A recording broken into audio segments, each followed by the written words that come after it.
तो चलिए बच्चों, आज हम संज्ञा के बारे में समझ लेते हैं।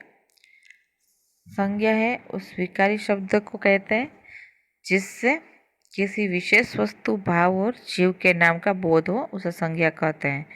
देखिए, जो भी जिसका नाम हो ना, उससे कुछ हमें एक विशेष कोई वस्तु और भाव और जीव का नाम जैसे हमें पता चले कि इसके ऊपर से सिर्फ एक शब्द ऐसा है जिसके ऊपर से हमको पता चल जाए कि वो क्या है।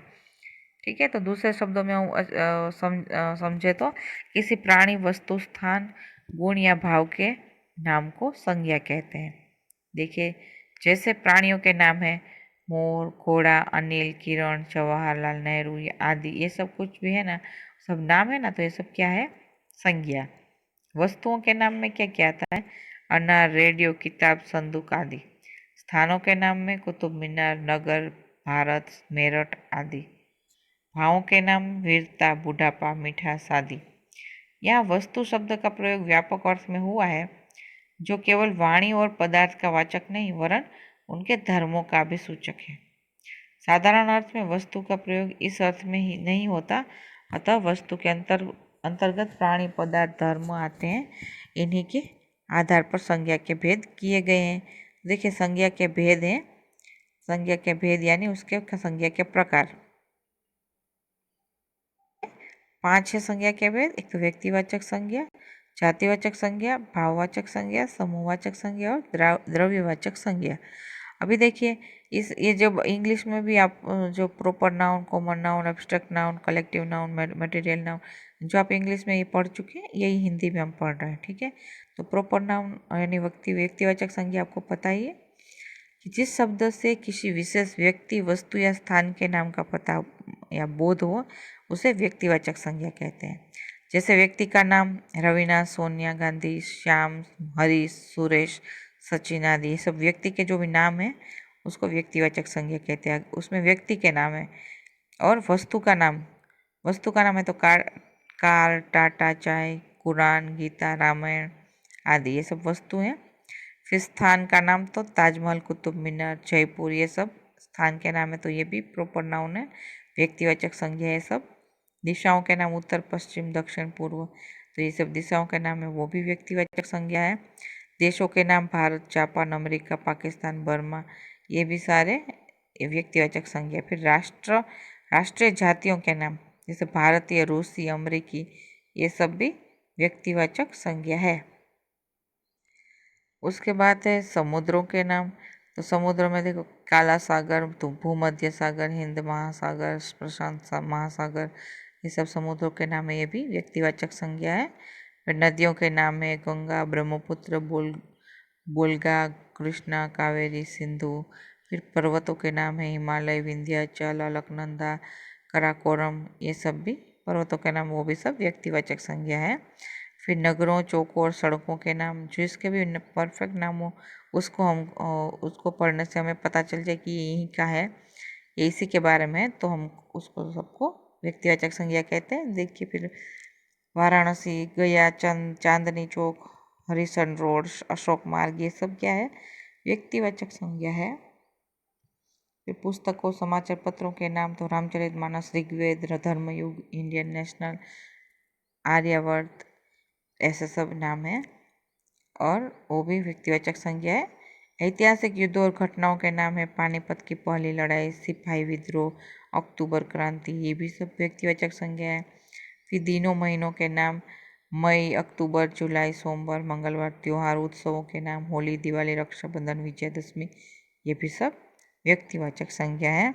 अभी देखते हैं जातिवाचक संज्ञा। इसमें बच्चा, जानवर, नदी, अध्यापक, बाजार, गली, पहाड़, खिड़की, ये सब क्या है? ये जातिवाचक संज्ञा। जातिवाचक संज्ञा में ये सब स्कूटर आदि शब्द एक ही प्रकार के प्राणी, वस्तु और स्थान का बोध करा रहे हैं, इसलिए ये सब जातिवाचक संज्ञा है। देखिए, जानवर है तो उसमें जानवर में कई तरह के जानवर है, सिंह, बाघ, शेर, फिर जो भी है, कुत्ता है, तो वो सब वो व्यक्तिवाचक नाम है। लेकिन अगर हम बोलेंगे जानवर, तो जानवर के अंदर सब जानवर आ गए, तो वो सब जानवर शब्द जो है वो जातिवाचक संज्ञा है। लेकिन अगर हम किसी भी हाथी एक एक प्राणी का नाम लेंगे तो वो व्यक्तिवाचक संज्ञा हो जाएगी। ठीक है। फिर ऐसे अध्यापक, बाजार, गली, पहाड़। अध्यापक यानी पूरे जितने भी अध्यापक हैं पूरी दुनिया में उन सब के बारे में। अध्यापक यानी कोई भी अध्यापक हो सकते हैं। यानी वो जाति है, पूरी एक अध्यापक की जाति बताता है। फिर बाजार है तो दुनिया में जितने भी बाजार हैं सब बाजार की बात है। गली है तो सब गलियों के बारे में है। पहाड़ है तो सारे पहाड़ जितने भी दुनिया में है। खिड़की तो सारी खिड़कियाँ जितने भी घर हैं सबकी। तो ऐसे ये सब शब्द है जो पूरे एक समूह को बताते हैं कि एक पूरी एक जाति बताते हैं। यानी एक पूरा एक ग्रुप है जो एक ही सा है, तो उसके बारे में जो बताते हैं उसको जातिवाचक संज्ञा कही जाती है। इसको अच्छे से अगर आपको जैसे उसकी व्याख्या बतानी है तो कैसे बताएंगे? एक ही प्रकार के प्राणी, वस्तु और स्थान का बोध जो करा रहे हैं उसको जातिवाचक संज्ञा कहते हैं। अभी देखिए उसमें एग्जाम्पल में आप देख सकते हो, उदाहरण में बच्चा, जानवर, नदी, अध्यापक, ये सब आप उदाहरण में दे सकते हो। इस प्रकार जिस शब्द से किसी जाति के सभी प्राणियों का या पदार्थ का बोध होता है उसे जातिवाचक संज्ञा कहते हैं। ये भी व्याख्या है।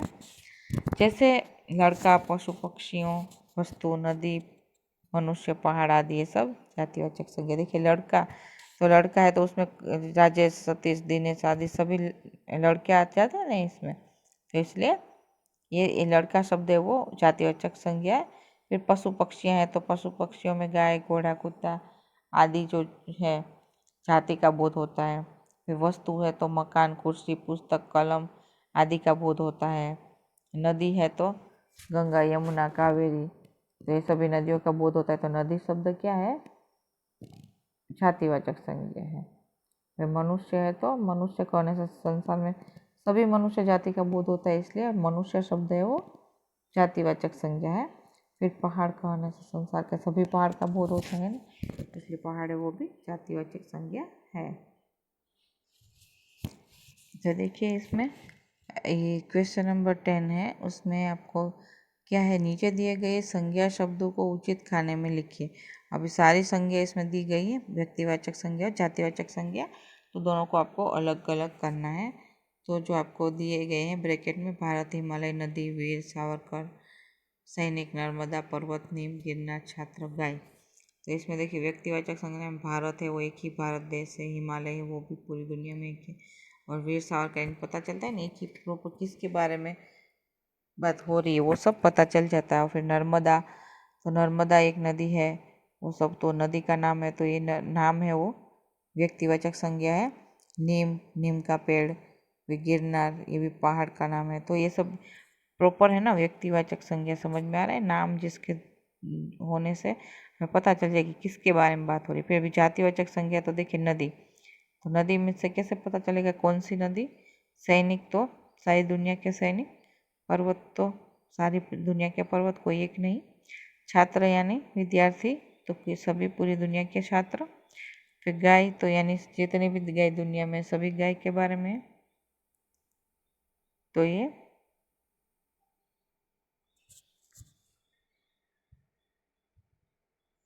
चलिए आगे देखते हैं। आगे निम्नलिखित शब्दों का लिंग परिवर्तन कीजिए। तो इसमें स्त्रीलिंग का पुल्लिंग करना है, पुल्लिंग का स्त्रीलिंग।